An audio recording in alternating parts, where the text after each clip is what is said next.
Hello everyone, I'm Vishmita Mendis. So today I'm going to be talking about transfer learning for temporal data under the main topic of learning from temporal data. So first of all, we need to identify what is transfer learning. So this is the classical example of transfer learning where instead of we are training a neural network from scratch, we are already using a pre-trained network and just fine-tune our network weights according to our new tasks. So let's understand what temporal data is. So in temporal data, there's a temporal dependency between the data. So this imposes that the order of the data matters. So usually this data can be represented in terms of time series, and this data can be in many various forms. The main type of model which can be used to represent temporal data is state space models. So as you can see in this mathematical formulation, there are state transitions and observation transitions. Usually the state can depend on its previous states, and the observation can occur based on the current state. Next, let me introduce you to hidden Markov models. So why do we need hidden Markov models? Because in real life scenarios, we actually don't know the current state which gives rise to the data. So in terms of states, we can only talk about their probabilities, so as well with the observations as well. These are called transition and emission probabilities. So the concept behind hidden Markov model is for observed data set D and for unseen data Z, we need to maximize the likelihood of these parameters. So this is done using the EM algorithm. So in the E step, we need to estimate these parameters, and this is where the transfer learning can be used in hidden Markov models. So let's quickly look at the formulation of recurrent neural networks as well. So this is another special case of the first example we saw when we talked about transfer learning. So we have this state transition as observation transition, which involves these weights. So we can incorporate transfer learning by using these weights from an already trained network. Okay, let's talk about application of transfer learning for temporal data. So one of the major areas this is used is medicine and healthcare. The main reason being challenges in data collection and the lack of public available data. So this can be pointed down that data annotation required some expertise, and also there can be some privacy issues when making the data publicly available when it comes to medicine and healthcare. So these issues are addressed in this paper.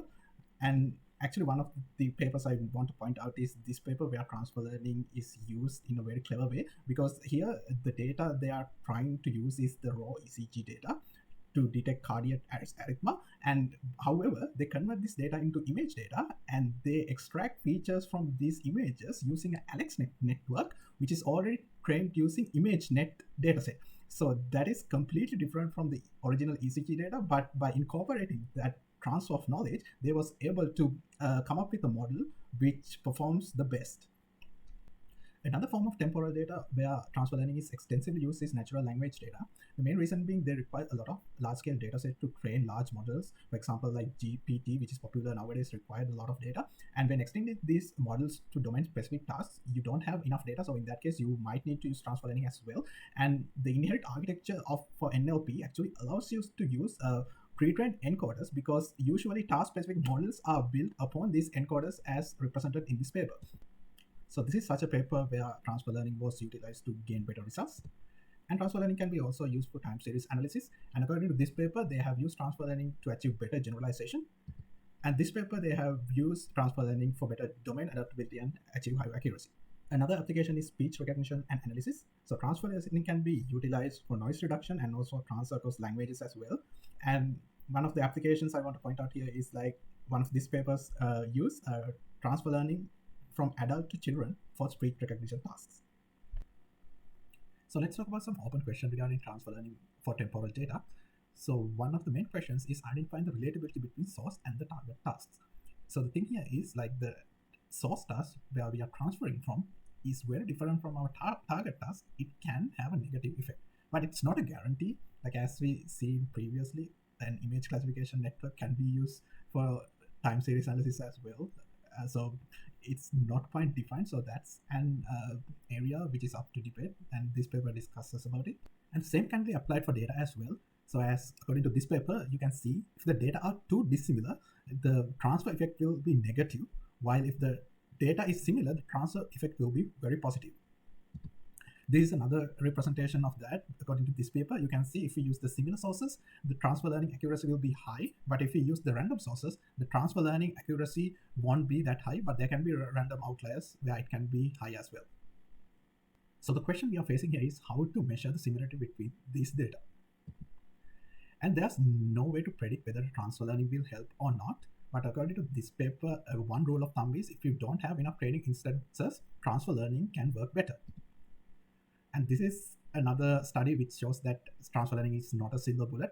So you can see without transfer learning and with transfer learning, the division between for the data sets is like 50-50. And there can be some outliers where transfer learning can even worsen the results than without the transfer learning.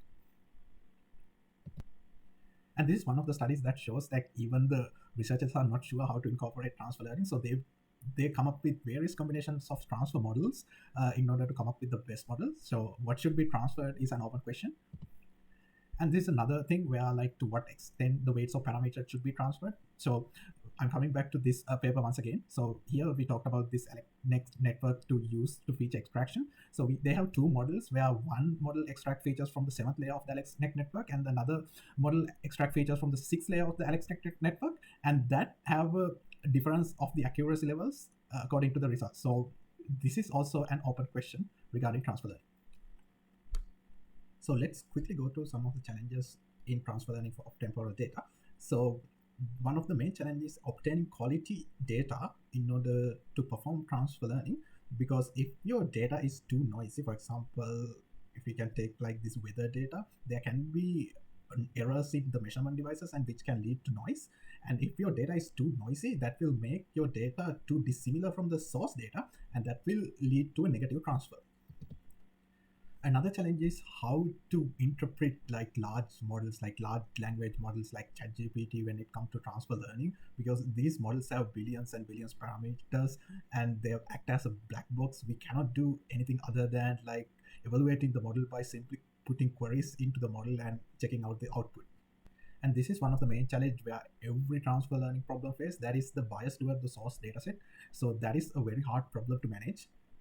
And finally, I want to come down to this state transition formulation once again, because with temporal data, there can be infinite many states. We cannot like quantify the number of states when it comes to temporal data. So it's hard to imagine a transfer model where it captures the characteristics of all the state which gives rise to data.